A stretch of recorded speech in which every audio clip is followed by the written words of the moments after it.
Voice వినిపిస్తుంది కదా? వినిపిస్తుంది ప్రభు. ఓకే. ఈరోజు సెషన్ స్వాగతం.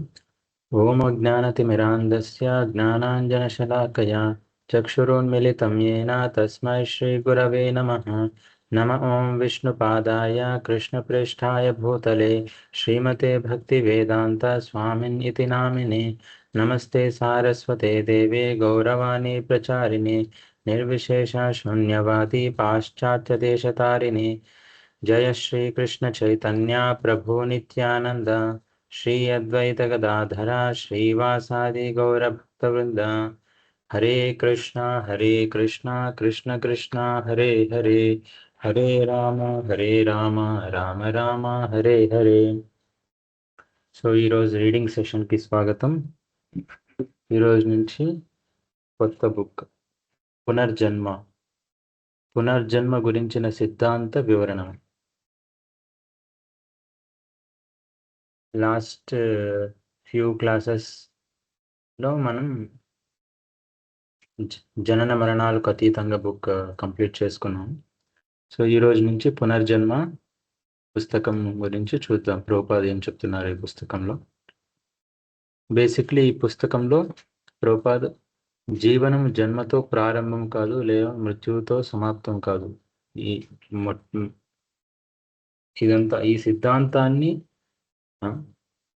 వెస్టర్న్ ఫిలాసఫర్స్ అంటే అమెరికా, జర్మన్, వేరే దేశాల వాళ్ళ ఫిలాసఫర్స్ ఏం చెప్పారో, వాళ్ళ ఫిలాసఫీ ఏంటి, అదంతా దీంట్లో ప్రజెంట్ చేసి, అంటే వాళ్ళ ఫిలాసఫీ అంతా చూసినా కూడా వాళ్ళకి పునర్జన్మ గురించి మొత్తం తెలియదన్నమాట. కానీ భగవద్గీతలో ఎలా మనకు ప్రెజెంట్ అయింది, సో దాన్ని కంపేర్ చేసి ప్రభుపాద యొక్క కన్వర్జేషన్స్ అన్నీ దీంట్లో ఉంటాయి అన్నమాట ఈ పుస్తకంలో. సో తన ప్రస్తుత దేహాన్ని విడిచిపెట్టిన తర్వాత ఆత్మకి ఏం జరుగుతుంది, అది వేరొక దేహంలో ప్రవేశిస్తుందా, దానికి నిరంతరము పునర్జన్మ తప్పదా, నిజానికి పునర్జన్మ ఎలా కలుగుతుంది, మన భవిష్యత్ పునర్జన్మలను మనం నియంత్రించగలమా, ఈ అత్యంత లోతైన రహస్యమైన ప్రశ్నలకు పునర్జన్మ గురించి ప్రపంచంలో వేరే వెస్ట్రన్ ఫిలాసఫర్స్ కానీ ఎవరైన ప్రాచీన జ్ఞానమూలాల నుండి అన్ని వాళ్ళ ఫిలాసఫీ నుంచి మన భగవద్గీతలో కృష్ణుడు ఏం చెప్తాడో ఈ పునర్జన్మ పుస్తకంలో అన్ని వివరణిస్తారనమాట. సో ముందుగా ఇంట్రొడక్షన్. ఈ పుస్తకంలో ముందు మాట అమరత్వం కొరకు అన్వేషణ. ఇది ఒక స్టేట్మెంట్, ఒక వెస్ట్రన్ బీటల్స్ సంబంధించిన ఒకతను ఈ స్టేట్మెంట్ ఇచ్చాడనమాట. ఎప్పటికీ బ్రతికి ఉంటానన్నట్లుగా మేము వ్యవహరించే వాళ్ళం. బీటల్స్ రోజులలో ప్రతి ఒక్కరూ అలాగే అనుకునేవాళ్ళు, అవునా? అంటే మనం మరణిస్తామని ఎవరూ అనుకోలేదు. ఎవరు చెప్తున్నారు? మాజీ బీటల్ పాల్ మక్కార్ట్నీ. అతను ఈ స్టేట్మెంట్ ఇచ్చాడు. సో దాని గురించి, మీ విధిపై నిజమైన నియంత్రణను మీరు పొందాలనుకుంటే పునర్జన్మను, అది పనిచేసే విధానాన్ని తప్పకుండా అర్థం చేసుకోవాలి. ఇది సరళ సత్యం. ఎవ్వడూ మరణించాలని అనుకోడు. శరీరము ముడతలు పడకుండా, జుట్టు నెరవకుండా, లేదా కీళ్ళ నొప్పులు లేకుండా పూర్తి శక్తితో శాశ్వతంగా జీవించాలనే మనలో చాలా మందిని కోరుకుంటాం. అది సహజమే. ఎందుకంటే ఆనందంగా ఉండడమే జీవితం యొక్క మొట్టమొదటి సూత్రం. జీవితాన్ని కలకాలం అనుభవించగలిగితే ఎంత బాగుంటుంది. ఎవరు అనుకోరు మరణించాలని. అందుకే వాళ్ళ శరీరాలు ముడతలు పడకుండా, నొప్పులు రాకుండా ఎప్పటికప్పుడు ఎక్సర్సైజెస్ అని, యోగా అని, హెల్త్ డైట్ అని అన్నీ తీసుకుంటూ ఉంటారు. ఎందుకంటే ఎవరు మరణించాలని అనుకోరు. జీవితం యొక్క వాళ్ళ మొట్టమొదటి సూత్రం ఏంటంటే ఆనందంగా ఉండడం. సో దానికోసం ఏమైనా చేస్తారు. సో అమరత్వానికై మనిషి అన్వేషణ ఎంత ప్రాథమికమైనదంటే మరణం గురించి ఆలోచించడమే అసాధ్యమని అనిపిస్తుంది. పులిట్జర్ బహుమతి గ్రహీత అయిన విలియం సారోయిన్ ఒక ఫిలాసఫర్, ది హ్యూమన్ కామెడీన్ రచయిత. తన మరణానికి కొన్ని రోజుల ముందు జనులందరి భావాలను పత్రికల వారితో పలుకుతూ, ప్రతి ఒక్కడు తప్పక మరణించవలసిందే, కానీ నా విషయంలో మినహాయింపు ఉంటుందని నేను ఎప్పుడూ నమ్మేవాడిని. ఇప్పుడు ఏం జరగబోతుంది అని అన్నాడు. సో ఆయన విలియం సారోయిన్ అనే ఫిలాసఫర్, వెస్టర్న్ ఫిలాసఫర్. సో ఆయన ఫిలాసఫీ అర్థం చేసుకున్న ద్వారా, జీవితం అర్థం చేసుకున్న ద్వారా ఆయన ఏమంటారంటే, ప్రతి ఒక్కడు తప్పక మరణించవలసిందే, కానీ నా విషయంలో మినహాయింపు ఉంటుందని నేను ఎప్పుడు నమ్మేవాడిని అనుకుంటారు. కానీ ఆయన డెత్ బెడ్లో ఉన్నప్పుడు ఇలా మాట్లాడతారు. కానీ ఇప్పుడు ఏం జరుగుతుంది చూడండి, నేను కూడా మరణించవలసి వస్తుంది. మనలో చాలామంది మృత్యువు గురించి కానీ, తర్వాత ఏం జరుగుతుందనే విషయం గురించి కానీ ఆలోచించరు. మృత్యువుతో అంతా ముగిసిపోతుందని కొందరు అంటారు, ఇంకొందరు స్వర్గ నరకాలను నమ్ముతారు. మనము జీవించిన భవిష్యత్తులో జీవించబోతున్న అనేకానేక జన్మలలో ప్రస్తుత జన్మ ఒకటని మరికొందరు భావిస్తారు. ఇక ప్రపంచ జనాభా 3వ వంతు మంది, అంటే 150 కోట్ల మంది పునర్జన్మ అనే తిరుగులేని సత్యమని అంగీకరిస్తున్నారు. సో మనం కూడా ఇక్కడ మహాభారతంలో చూసుకుంటే, యుధిష్ఠిర మహారాజు అంతా కురుక్షేత్రం అయిన తర్వాత ఆయన అడిగితే ఎందుకు అలా ఉన్నా అంటే ఆయనకు ఒక ఆశ్చర్యం కలిగింది. ఆయన అప్పుడు ఆ మహాభారతంలో చెప్తారనమాట ఈ మాట: అహని భూతాని గచ్చంతి యమాలయం శేషస్థావరం ఇచ్చంతి కిమాశ్చర్యం అతఃపరం. అంటే ఆయన చెప్తారనమాట, అహని భూతాని గచ్చంతి యమాలయం. ప్రతిరోజు ప్రతి క్షణం ఎంతో మంది మరణిస్తున్నారు మన భూమి పైన. ఎన్నో కోట్ల మంది మరణిస్తూనే ఉన్నారనమాట రోజు. పశువులు కానీ, ఏవైనా కానీ, ఏ జంతువులైనా కానీ, మనుషులైనా కానీ, ఎంతోమంది అహని భూతాని, చాలా మంది ప్రతి క్షణం మరణిస్తూనే ఉంటారన్నమాట ఈ భూమి పైన. గచ్చంతి యమాలయం, మరణిస్తూ ఉన్నారు. కానీ శేషస్థావరం ఇచ్చంతి కిమాశ్చర్యం అతఃపరం. అంటే మనం ఏమనుకుంటామంటే, ఓ వాళ్ళు మరణించారు, వీళ్ళు మరణించారు, వాళ్ళు చనిపోయారు, వీళ్ళు చనిపోయారు, నేను ఎల్లప్పుడూ ఇక్కడే ఉంటాను. శేష స్థావరం ఇచ్చంతి, నా స్థావరం ఇక్కడే, నేను ఎప్పుడు ఎల్లప్పుడూ పర్మనెంట్గా నేను ఇక్కడే ఉంటాను అనుకునే భ్రమలో ఉంటామన్నమాట. ఇది నన్ను ఆశ్చర్యపరుస్తుంది. మనం చూస్తే ఇప్పుడు రోడ్ల మీద వెళ్తూ ఉంటాం, రోడ్ల మీద మనకి అంబులెన్స్ కనిపిస్తూనే ఉంటాయి. అంటే ఏంటి, అంబులెన్స్ కనిపించినప్పుడు మనం ఏమనుకుంటాం, మంచి వాళ్ళు అయితే వాళ్ళకి మంచి కావాలని కోరుకుంటారనమాట ఒకరు, వాళ్ళు బతకాలని. కానీ ఇక్కడ చూడండి, ఎంతోమంది అలా వెళ్తూనే ఉంటారు, కానీ ఆ సమయం నాకు కూడా వస్తుంది, ఆ రోజు, మరణించే రోజు నాకు కూడా, మరణం నాకు కూడా వస్తుంది అని అనుకోరు. నాకు కూడా ఒక రోజు వస్తుంది. సో ఇది ఆశ్చర్యకరమైన మాట. ఎందుకంటే ప్రతిరోజు మనం చూస్తూనే ఉంటాం చనిపోయే వాళ్ళని, కానీ నా టికెట్ ఎప్పుడు వస్తుంది, నాకు రాదు, నాకు చావు రాదు అనుకున్న భ్రమలో ఉంటాం అనమాట. సో ఇక్కడ మళ్ళీ పునర్జన్మ అనేది ఒక నమ్మకమో లేదా మృత్యువనే దారుణమైన ముగింపు నుండి తప్పించుకునే మానసికమైన ఉపాయమో కాదు. అది మన గత జన్మలను, భవిష్యత్ జన్మలను వివరించే ఖచ్చితమైన విజ్ఞాన శాస్త్రం.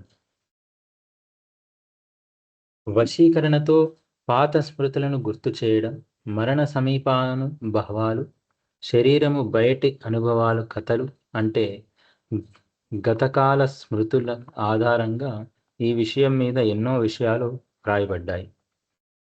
కానీ పునర్జన్మ మీద ఉన్నట్టి సాహిత్యం అంతా ఊహాకల్పనలపై ఆధారపడినది. పైపైన అంశాలనే చర్చించేది, నిర్దిష్టమైన సత్యాన్ని నిరూపించలేనిది, వివరణలు సరిగ్గా లేనిదిగానే ఉండిపోయింది. వశీకరణ ద్వారా వ్యక్తులు తమ పూర్వజన్మల విషయాలను వర్ణించిన వైనాన్ని కొన్ని పుస్తకాలు వర్ణించాయి. వారు జీవించిన ఇళ్ల వివరాల, నడిచిన వీధుల వివరాలు, పిల్లలుగా తాము చూసిన పార్కుల వివరాలు, తమ తల్లిదండ్రుల, మిత్రుల, బంధువుల పేర్లు వంటివి అందులో వివరించబడ్డాయి. ఇవన్నీ చదవడానికి ఉత్సాహాన్ని కలిగిస్తాయి. ఇవన్నీ ప్రజలలో పునర్జన్మ విషయం మీద అభిరుచిని, నమ్మకాన్ని వృద్ధి చేయడానికి తోడ్పడ్డాయి. కానీ పరిశోధకులలో తేలిందేమిటంటే ఈ నామమాత్ర గత జన్మ స్మృతులు చాలా వరకు ఊహాగానాలు, అసత్యాలు, మోసముతో కూడినవే.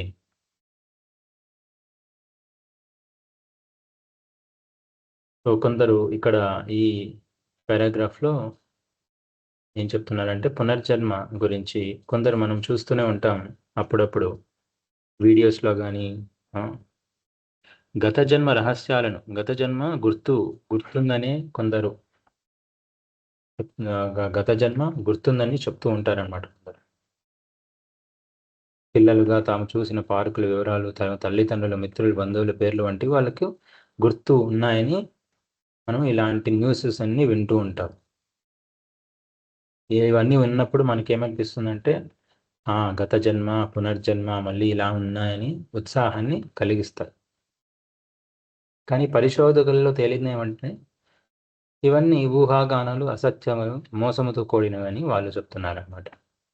సో కానీ ముఖ్యమైన విషయం ఏమిటంటే ఈ సుప్రసిద్ధమైన పుస్తకాలలో ఏది కూడా ఆత్మ ఒక భౌతిక దేహము నుండి వేరొక భౌతిక దేహంలోకి నిరంతరము ప్రయాణిస్తూనే ఉంటుందని పునర్జన్మకు సంబంధించిన అత్యంత ముఖ్యమైన సత్యాలను వివరించలేదు. ఎంతమంది ఫిలాసఫర్స్ అయినా, ఎన్ని వీడియోస్ అయినా, ఎక్కడైనా కానీ వాళ్ళు ఏం చెప్పారంటే పునర్జన్మ గురించి నాకు గత జన్మ గుర్తుంది, లేదా వాళ్ళ తల్లిదండ్రులు గత జన్మలో ఉన్న వాళ్ళ తల్లిదండ్రుల పేర్లు, వాళ్ళ ఉన్న వీధులు, ఉన్న ఏరియా అన్నీ వివరించబడ్డాయి. ఇవన్నీ ఫిలాసఫర్స్ అన్నీ కొట్టేస్తారు.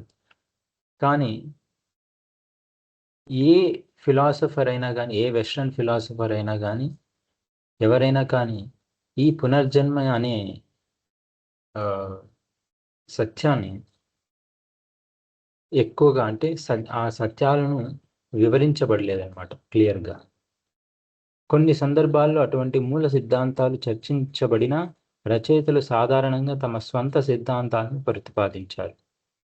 అలాగే ఎవరో కొందరు అదృష్ట భాగులకి పునర్జన్మ ఉంటుందన్నట్లుగా, ఇతరులకు అది కలగదన్నట్లుగా ప్రత్యేక సందర్భాల్లో అది జరుగుతుందని వివరించారు.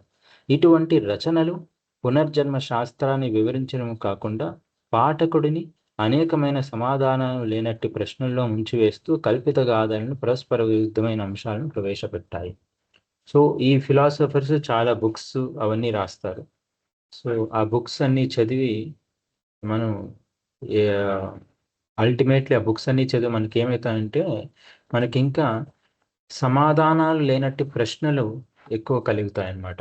సో ఎందుకంటే వాళ్ళు అవకతవకగా అర్థం చేసుకొని వాళ్ళ సొంత అభిప్రాయాలు రాసి ఏ ఫిలాసఫీకి కూడా ఎండ్ లేకుండా చేస్తారనమాట. సో అన్ని ఫిలాసఫీస్ చదివినా ఏదో మనకు ప్రశ్నలు ఉంటాయి, సమాధానాలు లేనట్టు ప్రశ్నలు ఇంకా మనకు ఆ కల్పితాలు, గాథలన్నీ ఉంటాయి. ఉదాహరణకు కొన్ని ప్రశ్నలు ఇలా ఉండిపోయాయి. మనిషి మరణించగానే పునర్జన్మను పొందుతాడా, లేకపోతే కొంతకాలం తరువాత నెమ్మదిగా పునర్జన్మను పొందుతాడా? జంతువుల వంటి ఇతర జీవులు మానవ దేహంలో పునర్జన్మను పొందుతాయా? మనిషి జంతువులుగా జన్మిస్తాడా? ఒకవేళ ఇది నిజమే అయితే అది ఎట్లా జరుగుతుంది, ఎందుకు జరుగుతుంది? మనం నిరంతరము పునర్జన్మలు పొందుతూనే ఉంటామా, లేకపోతే అది ఎక్కడో ఒక చోట ఆగిపోతుందా? ఆత్మ నిరంతరము నరకంలో క్లేశాలను అనుభవిస్తుందా, లేకపోతే స్వర్గంలో శాశ్వతంగా ఆనందం పొందుతుందా? మనం మన భవిష్యత్తులో పునర్జన్మను నియంత్రించగలమా? అదెట్లా సాధ్యం? మనం ఇతర లోకాలలో లేదా ఇతర విశ్వాలలో జన్మించగలమా? మన తదుపరి జన్మను నిర్ణయించడంలో మంచి చెడు కార్యాల పాత్ర ఏదైనా ఉందా?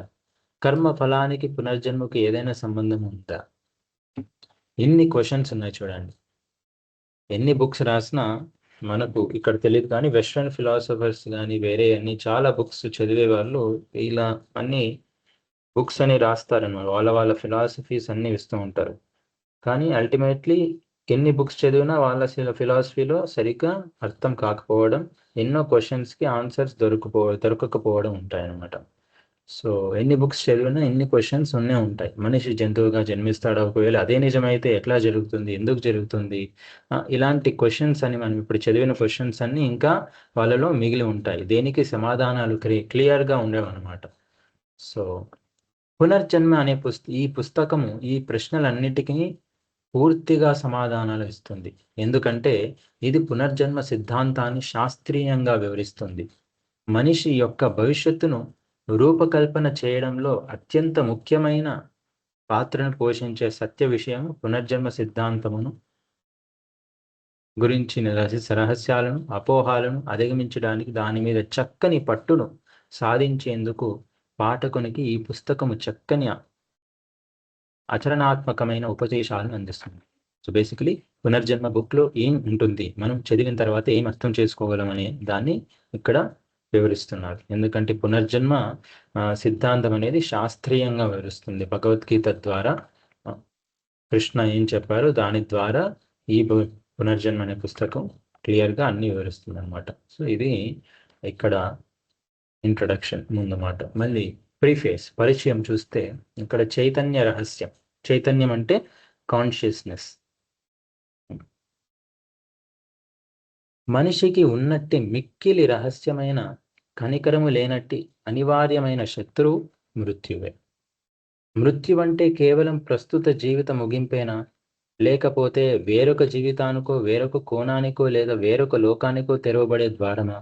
మృత్యు అంటే ఏంటి బేసిక్లీ, అది ఇక్కడ క్వశ్చన్స్ అని వేస్తున్నారు. మనిషి చైతన్యము మరణానుభవం తర్వాత కూడా నిలిచి ఉంటే అది నూతన పరిస్థితుల్లోకి వెళ్ళడాన్ని ఏది నిర్ణయిస్తుంది?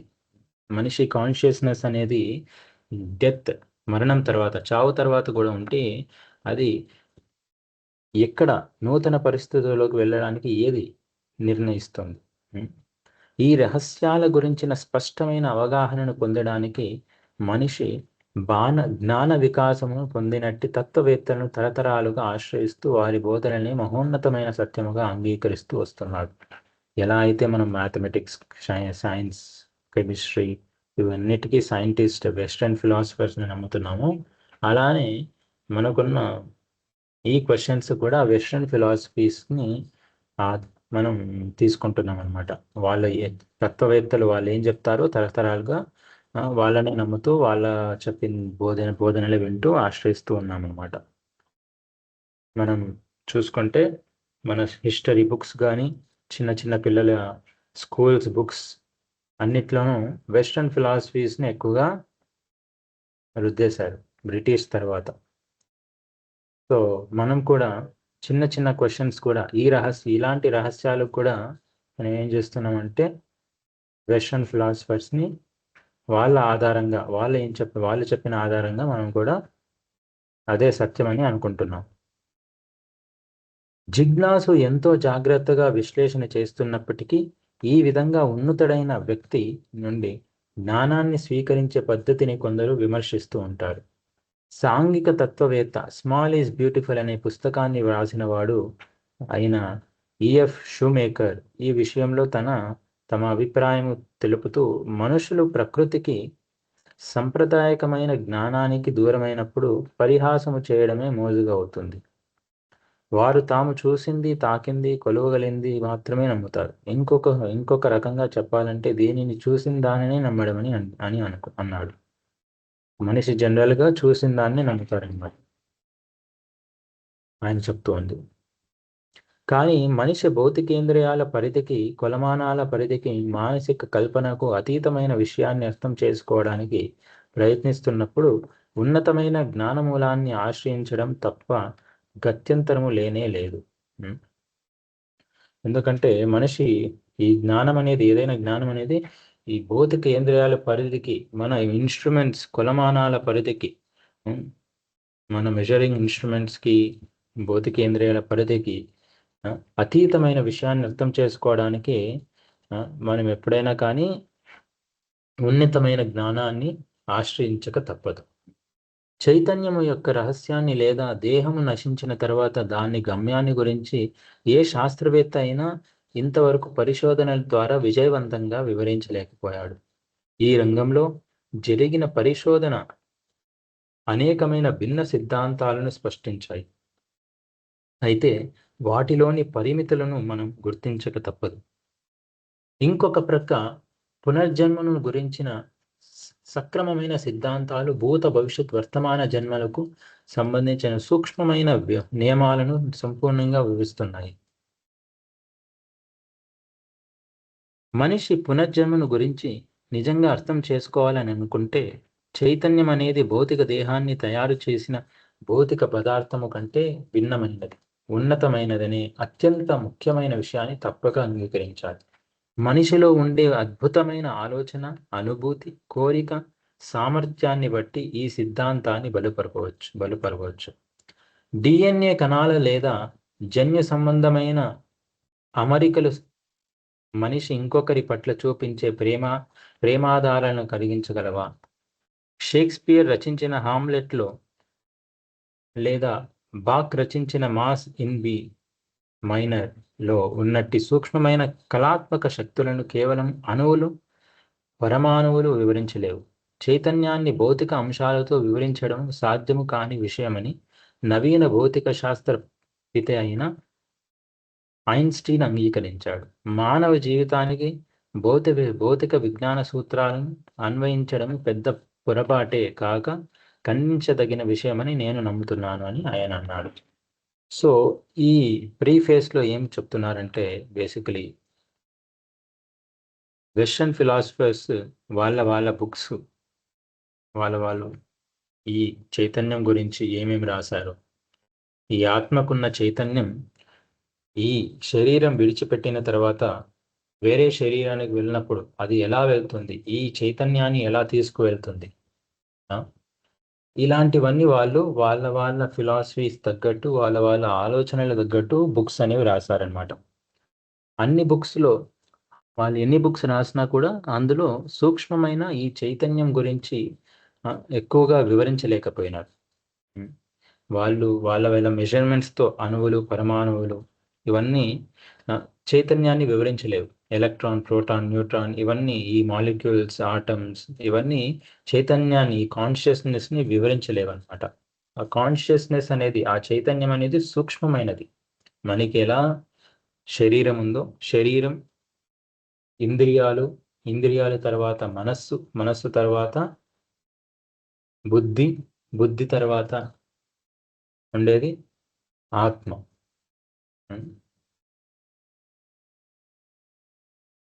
సో ఇది భగవద్గీతలో ఇచ్చిన ల్యాడర్. సో దీన్ని అర్థం చేసుకోవడానికి దేనిపైన ఏది ఉంది, దేన్ని కంట్రోల్ చేస్తుంది, ఈ చైతన్యం శరీరం తర్వాత, ఈ శరీరం విడిచిపెట్టిన తర్వాత ఆత్మ ఇంకొక శరీరానికి ఎలా వెళ్తుంది, ఇలాంటి విషయాలను అర్థం చేసుకోవడానికి వాళ్ళు ఎన్ని సిద్ధాంతాలు చూసినా ఏ బుక్స్లో కూడా ఖచ్చితంగా వివరించలేకపోయినారు. వాళ్ళ నమ్మకాలను మాత్రం రాశారనమాట. సో నెక్స్ట్ చూసుకుంటే, తమ పరిధిలో ఉండే ప్రతి దానిని వివరించే భౌతిక సూత్రాల ద్వారా చైతన్యాన్ని వివరించడంలో శాస్త్రజ్ఞులు పూర్తిగా విఫలమయ్యారని నిజంగా చెప్పుకోవాలి. ఈ వైఫల్యం కారణంగా నిరాశకు లోనైన వైద్య శాస్త్రాలలో నోబెల్ పురస్కార గ్రహీత ఆల్బర్ట్ సెంట్ జార్జ్ ఈ మధ్యకాలంలో వాపోతూ, ప్రాణ రహస్య పరిశోధనలో చివరకు నేను ప్రాణం లేనట్టి అణువులు, ఎలక్ట్రాన్లతోనే మిగిలిపోయాను. ఈ ప్రయత్నంలో ఎక్కడో నా వేళ్ల సందుల ద్వారా ప్రాణం జారిపోయింది. ఈ రకంగా వార్ధక్యంలో నేను ఇప్పుడు నా పూర్వ అడుగులను పునర్విచారణ చేస్తున్నాను అని అన్నాడు. సో ఎన్నో శాస్త్రజ్ఞులు ఈ కాన్షియస్నెస్, ఈ చైతన్యాన్ని అర్థం చేసుకోవడానికి ఎంతో వాళ్ళు ట్రై చేశారనమాట. కానీ వాళ్ళు విఫలమయ్యారు అర్థం చేసుకోవడంలో. వాళ్ళు ఎంత ఈ ప్రాణ రహస్యాన్ని అర్థం చేసుకోవాలనుకున్నా వాళ్ళు అణువులతో, ఎలక్ట్రాన్లతోనే మిగిలిపోయారు. వాళ్ళ సైంటిస్ట్ మెజర్మెంట్స్తో కానీ, ఇన్స్ట్రుమెంట్స్తో కానీ ఎంత అర్థం చేసుకోవాలన్నా ఈ కాన్షియస్నెస్ అనేదాన్ని, ఈ ఆత్మ అనేదాన్ని అర్థం చేసుకోలేరు. ఆత్మ ఈ శరీరాన్ని విడిచి ఇంకొక శరీరానికి ఎలా వెళ్తుంది? ఎందుకంటే భగవద్గీతలో మనకు కృష్ణుడు ఆల్రెడీ చెప్పారనమాట, ఈ ఆత్మ అతి సూక్ష్మమైనగా ఉంటుందన్నమాట. దీని సైజు చాలా చిన్నది. ఎంత చిన్నదంటే క్లేశాగ్ర శతభాగస్య శతదా కల్పతస్య చ. క్లేశాగ్ర అంటే ఒక హెయిర్, ఒక హెయిర్ తీసుకొని దాని టిప్ ఆఫ్ ద హెయిర్, దాని మొదలను తీసుకొని 10,000 పార్ట్స్గా డివైడ్ చేస్తే ఎంత చిన్నదిగా ఉంటుందో ఆత్మ అంత చిన్నది అని మనం ఉపనిషత్తుల్లో చూసాం, భగవద్గీతలో ప్రభుపాద కూడా చెప్పారనమాట. సో అలాంటి చిన్న వస్తువును, ఆ ఆత్మను వాళ్ళు ఎలక్ట్రాన్లతో, ప్రోటాన్లతో, అణువులతో కంపేర్ చేసి వాళ్ళ ఇన్స్ట్రుమెంట్స్తో దీన్ని పట్టుకోవడానికి ప్రయత్నించే దాంట్లో వాళ్ళు విఫలమయ్యారు. వాళ్ళు ఎప్పుడూ అర్థం చేసుకోలేరు వాళ్ళ ఫిలాసఫీతో. చైతన్యం అణువుల పరస్పర చర్య వలన ఉత్పన్నమవుతుందనే భావనను అంగీకరించడానికి అంధవిశ్వాసం కంటే ఎక్కువైన విశ్వాసం అవసరమవుతుంది. ఈ విషయాన్నే ప్రముఖ జీవ శాస్త్రవేత్త థామస్ హాక్లీ పలుకుతూ, ఈ జగత్తులో మూడవ తత్వం అంటే చైతన్యం అనేది ఉన్నదనే విషయం నాకు స్పష్టంగా గోచరిస్తుంది. అది భౌతిక పదార్థం కానీ, శక్తి కానీ లేదా మరో ఊహించదగిన మార్పు కానే కాదు అని అన్నాడు. చైతన్యం యొక్క విలక్షణమైన ధర్మాలను గుర్తించిన మరొక నోబెల్ పురస్కార గ్రహీత నీల్స్ బోర్ అనే ఆయన పేరు మనం వినుంటాం పుస్తకాల్లోని. ఆటం, న్యూట్రాన్, ఎలక్ట్రాన్ ఇవన్నీ కనిపెట్టినాడు నీల్స్ బోర్, సైంటిస్ట్. చైతన్యముతో ముడిపడిన విషయాలు మాకు భౌతిక శాస్త్రంలో కానీ, రసాయన శాస్త్రంలో కానీ ఏది కనపడదు. అయినా మనమందరము దానిని కలిగి ఉన్నాము కనుక అది ఉన్నదని మనందరికీ తెలుసు. అందుకే చైతన్యం అనేది ప్రకృతిలో భాగంగా, ఇంకా సరిగ్గా చెప్పాలంటే సత్య విషయంలో భాగంగా కావాలి. అంటే క్వాంటం సిద్ధాంతంలో చెప్పబడినట్టి భౌతిక రసాయన సూత్రాలకు భిన్నంగా మనం పూర్తిగా వేరొక రకమైన సూత్రాలను కూడా తప్పకుండా అంగీకరించాలి అన్నాడు. ఆ సూత్రాల్లో పునర్జన్మ సూత్రాలు కూడా చేర్చవలసి రావచ్చు. ఎందుకంటే అదే చైతన్యం ఒక దేహం నుండి వేరొక దేహానికి మార్పు చెందడంలో ప్రభావం చూపుతాయి.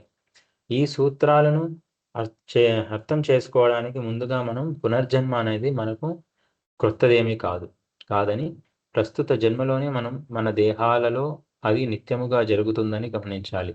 7 ఏళ్ల కిందటి ఉన్నట్టు ఒక అణువైనా ఇప్పుడు నీ దేహంలో ఉండదు అని ప్రొఫెసర్ జాన్ పైపర్ తన సుప్రసిద్ధమైన ది హ్యూమన్ బ్రెయిన్ అనే పుస్తకంలో రాశాడు. సో బేసిక్లీ నీల్స్ బోర్ ఇదంతా ఎక్స్ప్లెయిన్ చేస్తున్నాడు. సో ఈ సిద్ధాంతం అణువు మళ్ళీ వాళ్ళ ప్రోటాన్, ఎలక్ట్రాన్, న్యూట్రాన్, ఈ భౌతిక శాస్త్రం, రసాయన శాస్త్రం కంటే ఈ కాన్షియస్నెస్, చైతన్యం చాలా సూక్ష్మమైనది. దీన్ని అర్థం చేసుకోవాలంటే పునర్జన్మ సూత్రాలు కూడా మనం దీంట్లో చేర్చవలసిందని ఆయన అంటున్నాడు. పునర్జన్మ అనేది మనకేం కొత్తది ఏం కాదు.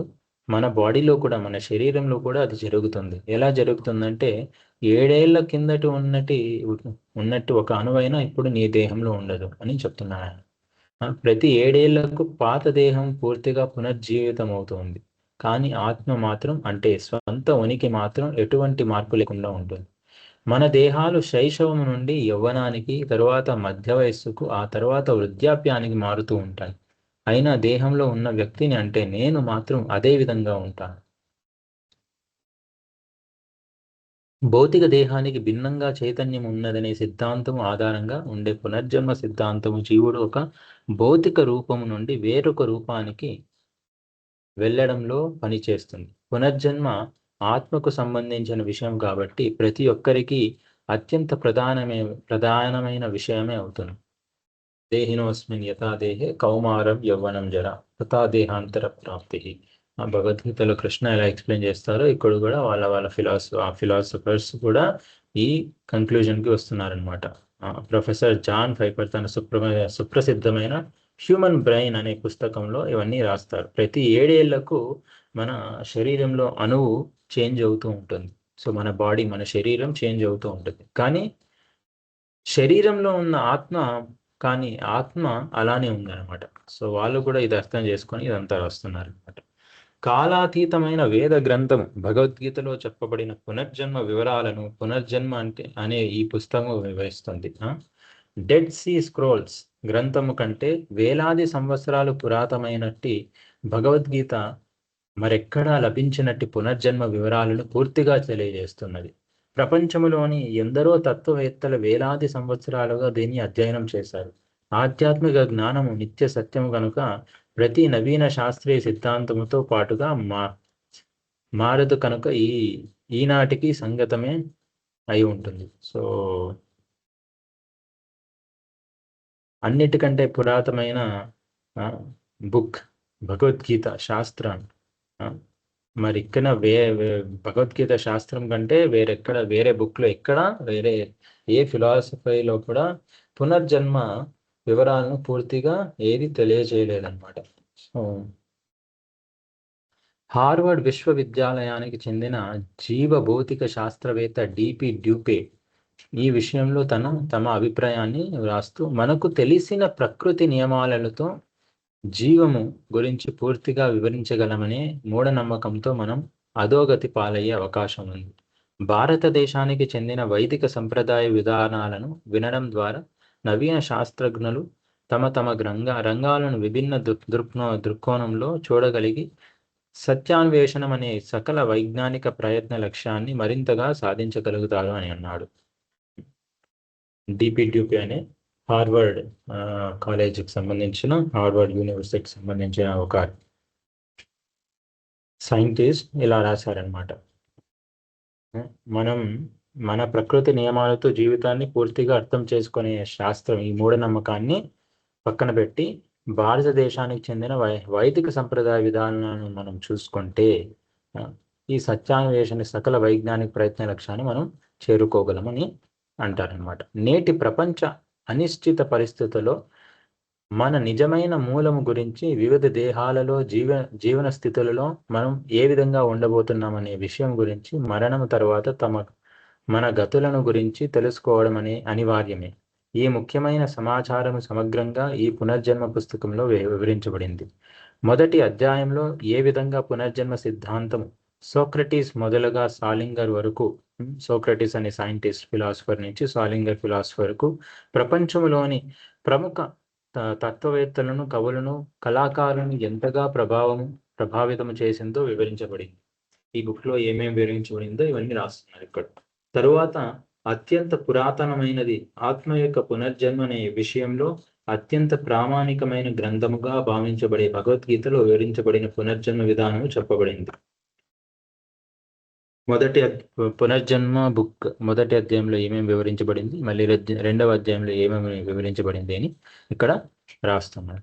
రెండవ అధ్యాయంలో తెలవబడిన శ్రీమద్ ఏసీ భక్తివేదాంత స్వామి శ్రీల ప్రభుపాదుల ప్రఖ్యాత మనస్తత్వవేత్త ప్రొఫెసర్ కార్ల్ ఫ్రెడ్ పాందూర్ కాయంగార్ల మధ్య జరిగిన సంవాదంలో భౌతిక దేహము ఆత్మ ఏనాడు ఒకటి కాదనే విషయము స్పష్టంగా చూపబడింది. రెండవ అధ్యాయంలో కన్వర్జేషన్స్ బిట్వీన్ ఒక ప్రొఫెసర్ కార్ల్ ఫ్రెడ్ పాన్ అనే ప్రొఫెసర్ ప్రభుపాద్ మధ్య జరిగిన సంవాదం దాంట్లో ఎక్స్ప్లెయిన్ చేయబడింది.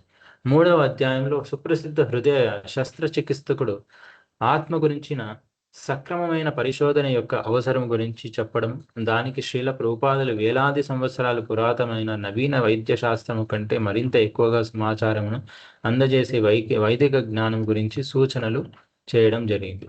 శ్రీమద్ భాగవతం నుండి 3 అద్భుతమైన కథలు 4 అధ్యాయముగా అయ్యాయి. ప్రకృతి కర్మ నియమానుసారము ఆత్మ ఏ విధంగా వివిధ దేహాల్లో పరిభ్రమిస్తుందనే విషయాన్ని ఈ కథలు చక్కగా వివరిస్తాయి. సో పునర్జన్మ అనే బుక్లో 4 డివిజన్స్ ఉన్నాయన్నమాట. ఆ 4 చాలా డివిజన్స్ ఉన్నాయి. సో ఒక్కొక్క డివిజన్స్లో, ఒక్కొక్క చాప్టర్లో, ఒక్కొక్క అధ్యాయంలో ఏమేమి వివరించబడింది అని ఈ బుక్లో ఇక్కడ రాస్తున్నారు. 5వ అధ్యాయంలో 5th చాప్టర్ ఇవ్వబడిన శ్రీల ప్రభుపాదుల రచనల నుండి ఉదాహరణలు స్పష్టంగా నిరూపించేది ఏమిటంటే, పునర్జన్మ సిద్ధాంతాలను సాధారణ సంఘటనల ద్వారా, ప్రతిరోజు మనకు కనిపించే విషయాల ద్వారా సులభంగా అర్థం చేసుకోవచ్చు. ఏ విధంగా పునర్జన్మ సిద్ధాంతం విశ్వజనీనమైన అమోఘమైన న్యాయ పద్ధతిని కలిగి ఉంటుందో తరువాతి అధ్యాయం వివరిస్తుంది. ఈ న్యాయ పద్ధతిలో ఆత్మ ఏనాడు శాశ్వతముగా నరకంలో త్రోయబడక నిరంతర జన్మ మృత్యు చక్రం నుండి తప్పించుకునే శాశ్వతమైన అవకాశాన్ని సహజంగానే కలిగి ఉంటుంది. పునర్జన్మ గురించి ఉన్నట్టి సాధారణం అపోహలను తప్పుడు అభిప్రాయాలను 7వ అధ్యాయం వివరిస్తుంది. ఇక చివరి అధ్యాయం అయిన పునర్జన్మ వద్దు అనే చాప్టర్లో అనేది ఆత్మ పునర్జన్మ విధానాన్ని అధిగమించి భౌతిక దేహం అనే కారాగారం నుండి ముక్తిని పొంది ఉండి ధామములో ప్రవేశించే పద్ధతిని వివరిస్తుంది. అటువంటి స్థితిని పొందిన తరువాత ఆత్మ తిరిగి ఏనాడు జన్మము, రోగము, ముసలితనము, మృత్యు అనే నిరంతర పరిణామశీల ప్రపంచానికి రాదు. సో ఇప్పటి వరకు మనం చూసిన ఈ ఇంట్రొడక్షన్ ప్లస్ ప్రీఫేస్లో మనం ఏమేమి చూసామంటే ఎందరో ఫిలాసఫర్స్, వెస్ట్రన్ ఫిలాసఫర్స్ ఎన్నో బుక్స్ రాశారనమాట. సాధారణంగా మనం మన భారతదేశం వెస్ట్రన్ ఫిలాసఫీస్ని ఫాలో చేస్తూ ఉన్నది కాబట్టి మన స్కూల్స్ సబ్జెక్ట్స్ చూస్తే ఎడ్యుకేషనల్ సిస్టమ్ కూడా వెస్ట్రన్ ఫిలాసఫీని ఫాలో చేస్తుంది కాబట్టి మన అవగాహన కూడా మనం ఏదైనా అక్కడి నుంచి ఆ తత్వవేత్తలు, ఆ సైంటిస్ట్, ఏదైనా ఫిలాసఫర్స్ ఏదైనా చెప్తే ఈజీగా మనం కూడా వాళ్ళని నమ్ముతామన్నమాట. కానీ వాళ్ళు ఎన్ని ఫిలాసఫీస్, ఎన్ని బుక్స్ రాసినా కూడా ఆత్మ గురించి, చైతన్యం గురించి వాళ్ళు పునర్జన్మ గురించి ఏ బుక్లో కూడా సరిగ్గా వివరించలేకపోయినారు. వాళ్ళు ఎన్ని వివరించినా ఈ క్వశ్చన్స్ అనేవి మనకు అన్ఆన్సర్డ్ క్వశ్చన్స్, అంటే సమాధానాలు లేనటువంటి క్వశ్చన్స్ మనకి ఇంకా మిగిలిపోయాయి అన్నమాట. ఎన్నో క్వశ్చన్స్, మనిషి నుంచి జంతువు, జంతువు నుంచి ఇంకొక శరీరంలోకి ఎలా ఆత్మ వెళ్తుంది, ఆత్మ ఏంటి, వాళ్ళు ఎన్ని శాస్త్రవేత్తలు ఎన్ని న్యూట్రాన్, ప్రోటాన్, ఎలక్ట్రాన్స్ ఇటువంటి చిన్న చిన్న కణాలను వాళ్ళు కనుగొన్నారు. కానీ ఆత్మ గురించి వాళ్ళు ఏ ఇన్స్ట్రుమెంట్తోనూ వాళ్ళు కలవలేకున్నారు. దేన్ని వాళ్ళు చూడలేని పరిస్థితి అనమాట. సో అవన్నిటినీ పునర్జన్మ అనే బుక్లో ప్రభుపాద ఎలా ప్రజెంట్ చేశారో మనం ఇక్కడ ఈ బుక్లో ఈరోజు చూస్తామన్నమాట. మళ్ళీ ఇక్కడ మొదటి అధ్యాయంలో ఏదేది వివరించబడింది, 2వ అధ్యాయంలో, 3వ అధ్యాయంలో, సో 8 అధ్యాయాలు ఉన్నాయి. ఈ 8 అధ్యాయాలు 1వ అధ్యాయంలో ఏదేది వివరిస్తున్నాయి అని మనం చూస్తాం. ఇక్కడ ఇవి చెప్పారు. తర్వాత ఈ బుక్లో మేజర్లీ శిల ప్రభుపాద్, తర్వాత న్యూస్ రిపోర్టర్స్ లాంటి కన్వర్జేషన్స్ ఎక్కువ ఉంటాయి అనమాట. 1974, 1976, 1977, 74, 76 ఈ సమయంలో ప్రభుపాద్ వేరే వాళ్ళకి, ఫిలాసఫర్స్కి, వెస్ట్రన్ ఫిలాసఫర్స్ కానీ, న్యూస్ రిపోర్టర్స్ కానీ ఈ ఆత్మ గురించి, ఈ భగవద్గీత గురించి డిస్కస్ చేసిన సిద్ధాంతం ఈ బుక్లో ఇవ్వబడింది, కన్వర్జేషన్స్ అని. సో మళ్ళీ ఇప్పుడు మొదటి అధ్యాయం చూసుకుంటే, మొదటి అధ్యాయం పునర్జన్మ, సోక్రటీస్ నుండి సలింగ వరకు. సోక్రటీస్ అనే అతను ఒక ఫిలాసఫర్, వెస్ట్రన్ ఫిలాసఫర్. మళ్ళీ సలింగర్ అనే కూడా ఒక వెస్ట్రన్ ఫిలాసఫర్. సో భగవద్గీతలో ఆత్మకు ఎన్నడూ జన్మ కానీ మృత్యు కానీ లేదు, అది జన్మింపబోదు, అది జన్మరహితమైనది, నిత్యమైనది, శాశ్వతమైనది, పురాతనమైనది. దేహము చంపబడినా అది చంపబడదు. సో ఇది భగవద్గీతలో 2వ అధ్యాయం నుండి 20th వర్స్ అనమాట. సో దాంట్లో ఇలా చెప్పబడింది. ఇది ఏ వర్స్ అంటే, నజాయతే మ్రియతే వా కదాచిన్ నాయం భూత్వా భవితా వా నభూయ అజో నిత్య శాశ్వతోయం పురాణం న హన్యతే హన్యమానే శరీరే. సో ఇది భగవద్గీతలో చెప్పబడింది. ఆత్మకు ఎన్నడూ జన్మ కానీ మృత్యు కానీ లేదు, అది జన్మింపలేదు, జన్మింపదు. నజాయతే మ్రియతే వా కదాచిన్ నాయం భూత్వా భవితా వా న భూయ. జన్మింపదు, జన్మింపలేదు, జన్మింపబోదు, అది జన్మరహితమైనది. అంటే అజోనిత్య శాశ్వతోయం పురాణం, నిత్యమైనది, పురాతనమైనది. దేహం చంపబడినా అది చంపబడదు. నా హన్యతే హన్యమానే శరీరే. జీవితము పుట్టకతో ప్రారంభమై మృత్యువుతో అంతమవుతుందా? పూర్వము మనం జీవితాలను కలిగి ఉన్నామా? ఇటువంటి ప్రశ్నలు సాధారణంగా తూర్పు ప్రాంతాల మతాలకు సంబంధించినవిగా గుర్తించబడతాయి.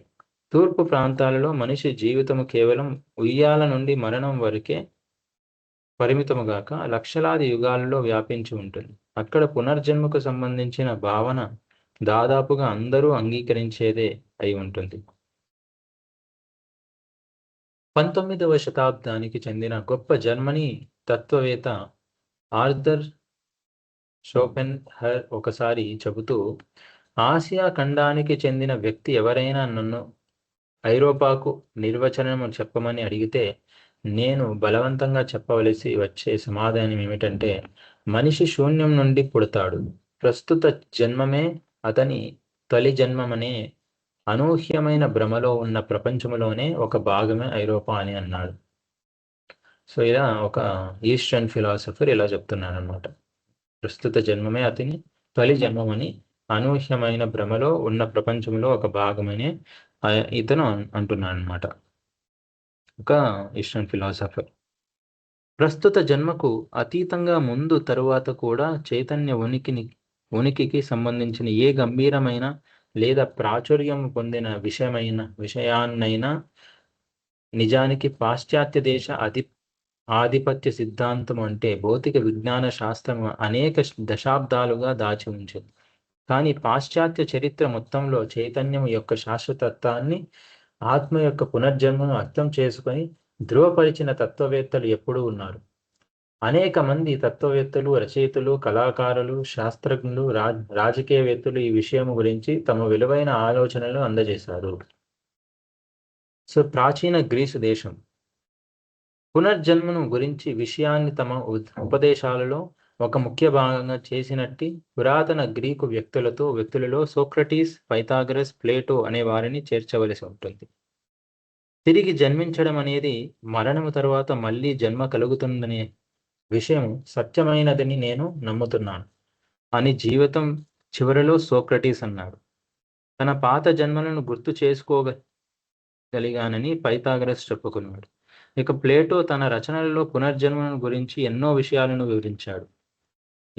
వీళ్ళందరూ సోక్రటీస్, పైథాగరస్, ప్లేటో వీళ్ళందరూ సైంటిస్ట్ అనమాట, ఫిలాసఫర్, సైంటిస్ట్. మనకు ఇప్పుడు కూడా మ్యాథమెటిక్స్లో చూసుకుంటే పైథాగరస్ థీరం అవన్నీ ఉంటాయి. వాళ్ళు రాసిన ఎన్నో సైంటిఫిక్ విధానాలు మనం ఇంకా ఫాలో అవుతున్నాం అనమాట. సో వాళ్ళే ఇలా అంటున్నారనమాట. వాళ్ళు ఏమంటున్నారు ఇక్కడ, పైథాగరస్ ఏమన్నారంటే, తన పాత జన్మలు మరణం తర్వాత ఇంకొక మళ్ళీ జన్మ కలుగుతున్న విషయం సత్యమైనదని నేను నమ్ముతున్నానని సోక్రటీస్ అన్నాడు. సో ఇలా వెళ్ళిన వాళ్ళ అండర్స్టాండింగ్స్ చెప్తున్నారు అనమాట. సారాంశముగా అతడు చెప్పింది ఏమిటంటే, ఇంద్రియ వాంఛ కారణంగా విశుద్ధాత్మ పరిపూర్ణ సత్యసాయి నుండి పతనం చెంది భౌతిక దేహాన్ని స్వీకరిస్తుంది. తొలుత పతితాత్మలు మానవ రూపాలను పొందుతాయి. మహోన్నత జ్ఞానము కొరకు ప్రయత్నించే తత్వవేత్తది మహోన్నతమైన మానవ రూపం. అతని జ్ఞానం పరిపూర్ణమైనదిగానే కొనసాగితే అతడు తిరిగి నిత్య అస్తిత్వానికే వెళ్ళిపోతాడు. కానీ అతడు నిరర్ధకంగా భౌతిక వాంఛలలోనే చిక్కుబడితే పశు జీవ జాతుల్లోకి పతనం చెందుతాడు. తిండిబోతులు, త్రాగుబోతులు తమ జీవితాలలో గాడిదలుగా అవుతారని, క్రూరులు, వర్తనులు తోడేళ్లు, గ్రద్దలుగా అవుతారని, సాంఘిక మర్యాదలను గుడ్డిగా విశ్వసించేవారు తేనెటీగలు లేదా చీమలుగా అవుతారని ప్లేటో అభిప్రాయపడ్డాడు. కొంతకాలం తర్వాత ఆత్మ తిరిగి మానవ రూపాన్ని పొంది మోక్ష ప్రాప్తికి వేరొక అవకాశాన్ని పొందుతుంది. ప్లేటో ఇతర పూర్వ గ్రీకు తత్వవేత్తలు పునర్జన్మకు సంబంధించిన తమ జ్ఞానాన్ని ఓర్ఫిజం వంటి మర్మమైన మతాల నుండి లేదా భారతదేశం నుండి పొందారని కొందరు పండితులు భావించారు. సో ఇక్కడ వీళ్ళు ముగ్గురు సైంటిస్ట్ ఎవరు, పైథాగరస్, సోక్రటీస్, ప్లేటో, వాళ్ళ అభిప్రాయాలు వాళ్ళ డెత్ బెడ్ అంటే వాళ్ళ జీవిత చివరి స్థాయి టైంలో వాళ్ళు వాళ్ళ అభిప్రాయాలన్నీ చెప్పారనమాట. సో వాళ్ళు ఈ అభిప్రాయాలు ఎక్కడి నుంచి తీసుకున్నారు అంటే, తమ జ్ఞానాన్ని ఎక్కడి నుంచి తీసుకున్నామంటే ఓర్ఫిజం వంటి మర్మమైన మతాల నుండి అండ్ మళ్ళీ భారతదేశం నుండి పొందారని కొందరు పండితులు భావించారు. జుడాయిజం, క్రైస్తవ మతం, ఇస్లాం. పునర్జన్మకు సంబంధించిన సూచనలు జుడాయిజం చరిత్రలోను ప్రాచీన క్రైస్తవ మతంలోనూ చాలా సాధారణంగా కనిపిస్తాయి. గత జన్మలు, భవిష్యత్ జన్మల గురించిన సమాచారం కబాలా మొత్తంలో కనిపిస్తుంది. కబాలా అనేది శాస్త్రాల వెనుక ఉండే గుప్త విజ్ఞానమని పలువురు హిబ్రూ పండితులు అభిప్రాయపడ్డారు. ఎక్కడ నుండి తాము వచ్చామో అట్టి పరిపూర్ణ తత్వములోకి ఆత్మలు తిరిగి ప్రవేశించవలసి ఉంటుంది. కానీ దానిని సాధించడానికి ఆత్మలు పూర్ణత్వాన్ని తప్పక పొందాలి. అట్టి పూర్ణత్వానికి సంబంధించిన బీజము వాటిలోనే నిక్షిప్తం చేయబడింది. ఈ స్థితిని అవి ఒక జన్మలో సాధించలేకపోతే ఇంకొకటి మూడవది ఇలా అనేక జన్మలు పొందాలి. భగవంతునితో జతకూడడానికి యోగ్యతను పొందే స్థితిని పొందేంత వరకు ఆత్మలు ఆ విధంగా చేయాలి అని కబాలీయ గ్రంథాలలో ముఖ్యమైన జోహార్ వ్రాయబడింది. యూనివర్సల్ జూయిష్ ఎన్సైక్లోపీడియా అభిప్రాయం ప్రకారం హసీదిక్ యూదులు ఇటువంటి నమ్మకాలనే కలిగి ఉంటారు. సో ఇది జుడాయిజంలో చెప్పిన సిద్ధాంతం. మళ్ళీ క్రీస్తు శకం 3వ శతాబ్దానికి చెందిన క్రైస్తవ మత చర్చి సంస్థాపకులలో ఒకడు సుప్రసిద్ధ బైబిల్ విద్వాంసుడైన ఆరిజన్ ఇలా అన్నాడు: పాపము పట్ల మొగ్గు చూపుతూ కొందరు జీవాత్మలు దేహాలలోకి ప్రవేశిస్తారు. తొలుత మానవులలోకి, ఆ తరువాత విచక్షణారహితమైన కోరికల కారణంగా నిర్ణీతమైన కాలము తరువాత పశువులలోకి, ఆ తరువాత వారు ఇంకా పతనం చెందిన వృక్షాలలోకి చేరుతారు. ఈ స్థితి నుండి వారు ఇవే దశల ద్వారా పరిణామము చెందుతూ తిరిగి తమ స్వర్గలోక స్థానాలకు చేరుకుంటారు. యేసుక్రీస్తు ఆయన అనుయాయులు అంటే ఫాలోవర్స్ పునర్జన్మ సిద్ధాంతం గురించి ఎరిగి ఉన్నారనే విషయాన్ని సూచించే వాక్యాలు బైబిల్లోనే ఉన్నాయి. ఏలియాస్ భూమిపై తిరిగి జన్మిస్తాడనే ఓల్డ్ టెస్టామెంట్ భవిష్యత్ ద్వానిని గురించి శిష్యులు ఒకసారి యేసుక్రీస్తుని అడిగారు. సెంట్ మాథ్యూ గోస్పెల్లో దీనిని గురించి ఇలా ఉంది: జీసస్ వారికి సమాధానము చెబుతూ, ఎలియాస్ తప్పకుండా వచ్చి అన్నిటినీ సరిదిద్దుతాడు. అయినా నేను చెప్పేది ఏమిటంటే, ఎలియాస్ ఇప్పటికే వచ్చేశాడు, కానీ వారికి అతడు తెలియడు. జీసస్ చెప్పింది జాన్ బాపిస్ట్ గురించేనని శిష్యులకు అప్పుడు అర్థమైంది. ఇంకొక రకంగా చెప్పాలంటే, హెరోద్ రాజుచే శిరచ్ఛేదం చేయబడిన వలియాల్ ప్రవక్తే పునర్జన్మతో జాన్ బాపిస్ట్ అయ్యాడని జీసస్ ప్రకటించాడు. ఇంకొక సంఘటనలో యేసుక్రీస్తు అతని శిష్యులు పుట్టుకతోనే అంధుడైన ఒక వ్యక్తిని కలవడం జరిగింది. అప్పుడు శిష్యులు అడుగుతూ, ఈ వ్యక్తి పాపము చేశాడా లేక ఇతని తల్లిదండ్రులు పాపం చేశారా? ఇతడు ఈ విధంగా అంధుడుగా కావడానికి ఎవరు పాపం చేశారా అని అన్నారు.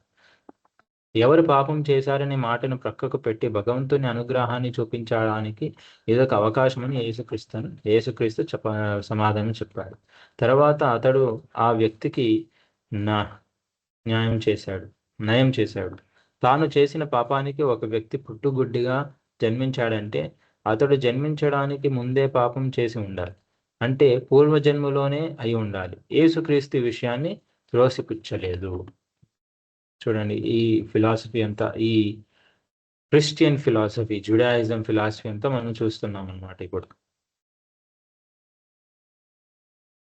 నీవు మరణించగానే అతడు నీకు తిరిగి జన్మనిచ్చాడు. అతడే నీకు మరణాన్ని కలిగించి తిరిగి జన్మనిస్తాడు. చివరకు అతడే నిన్ను తన దగ్గరకు తీసుకుంటాడు అని ఖురాన్ పలుకుతుంది. నీవు మరణించగానే అతడు నీకు తిరిగి జన్మనిస్తాడు. అతడే నీకు మరణాన్ని కలిగించి తిరిగి జన్మనిస్తాడు. చివరకు అతడే నిన్ను తన దగ్గరకు తీసుకుంటాడు అని ఖురాన్ పలుకుతుంది. ఇస్లాం మతాన్ని అనుసరించే వారిలో ముఖ్యంగా సూఫీలు విశేషంగా మరణం వలన ఎటువంటి నష్టము లేదని విశ్వసిస్తారు. ఎందుకంటే నిత్యమైన ఆత్మ నిరంతరముగా వివిధ దేహాల్లో పరిభ్రమిస్తూ ఉంటుంది.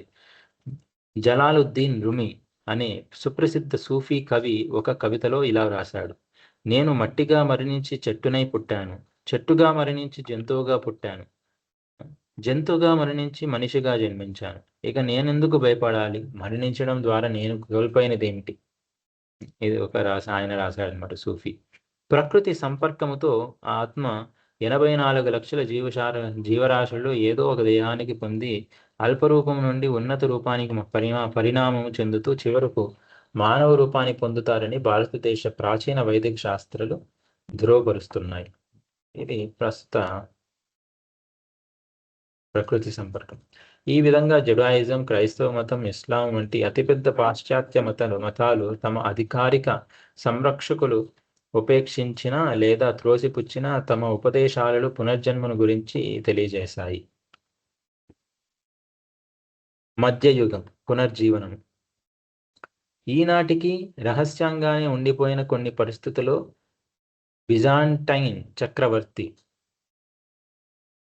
జస్టీనియన్ క్రీస్తు శకం 553వ సంవత్సరంలో రోమన్ కాథలిక్ చర్చి నుండి ఆత్మ పునర్జన్మకు సంబంధించిన ఉపదేశాలను నిషేధించాడు. ఆ సమయంలో చర్చికి సంబంధించిన అనేక గ్రంథాలు నాశనం చేయబడ్డాయి. పునర్జన్మకు సంబంధించిన ఉదాహరణ శాస్త్రాల నుండి తీసివేయడం జరిగిందని ఎందరో పండితులు ఇప్పుడు విశ్వసిస్తున్నారు. గ్నోస్టిక్ సంఘాలు చర్చి ద్వారా తీవ్రంగా దండించబడినప్పటికీ ఏదో ఒక రకంగా పునర్జన్మకు చెందిన సిద్ధాంతాన్ని సజీవంగానే ఉంచగలిగారు. ఇక్కడ గ్నోస్టిక్ అనే పదము గ్నోసిన్ అనే గ్రీకు పదం నుండి వచ్చింది. గ్నోసిన్ అంటే జ్ఞానం. పునర్జీవన సమయంలో పునర్జన్మలను గురించిన అభిరుచి మళ్ళీ తొడిగింది. పునర్జీవన విషయంలో అత్యంత ముఖ్యమైన వ్యక్తులలో ఇటలీకి చెందిన ప్రముఖ తత్వవేత్త, కవి అయిన జోర్దాన్ బ్రూన్ ఒకడు. పునర్జన్మను గురించి చేసిన బోధల కారణంగా అతనికి ఇంక్విజిషన్ అనే ధర్మాసనం సజీవ దహన శిక్షను విధించింది. తన మీద వేసిన నేరారోపణలకు చివరి సమాధానంగా బ్రూన్ నిశ్చయంగా పలుకుతూ ఆత్మ దేహం కాదని, అది ఒక దేహంలోనే ఇంకొక దేహంలోనూ ఉంటూ ఒక దేహం నుండి వేరొక దేహంలోకి మారుతూ ఉంటుంది అని తెలియజేశాడు. చర్చి ద్వారా అటువంటి అణచివేత కారణంగానే పునర్జన్మకు సంబంధించిన ఉపదేశాలు అజ్ఞాతంలోకి వెళ్ళిపోయాయి. రోసీక్రూషియన్లు, ఫ్రీమాసన్లు, కాబలిస్టులు వంటి కొన్ని రహస్య సంఘాలలో అవి ఐరోపాలో కొద్దిగా మిగిలి ఉన్నాయి. సో ఇక్కడ మనకు ఫస్ట్ చాప్టర్లో మొత్తం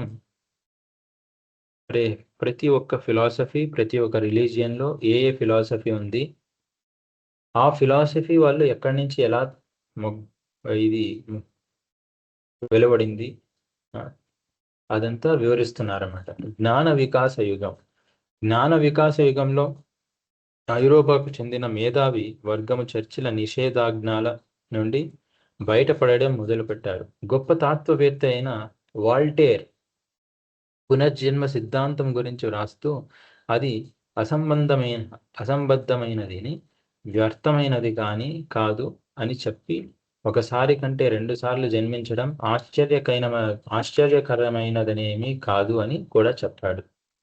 అయినా ఆశ్చర్యంతో గమనించవలసిన విషయం ఏమిటంటే పునర్జన్మకు సంబంధించిన భావన పట్ల అభిరుచి అట్లాంటిక్ మహాసముద్రాన్ని దాటి అమెరికాకు చేరుకోగానే అమెరికాకు చెందిన ఎందరో వ్యవస్థాపకులు ఆకర్షితులై దానిని పూర్తిగా అంగీకరించారు. ఇప్పుడు ఈ ప్రపంచంలో ఉన్నాను కాబట్టి ఏదో ఒక రూపంలో శాశ్వతంగా ఉంటానని నేను పూర్తిగా విశ్వసిస్తాను అని బెంజామిన్ ఫ్రాంక్లిన్ తన దృఢమైన నమ్మకాన్ని తెలియజేస్తూ రాశాడు.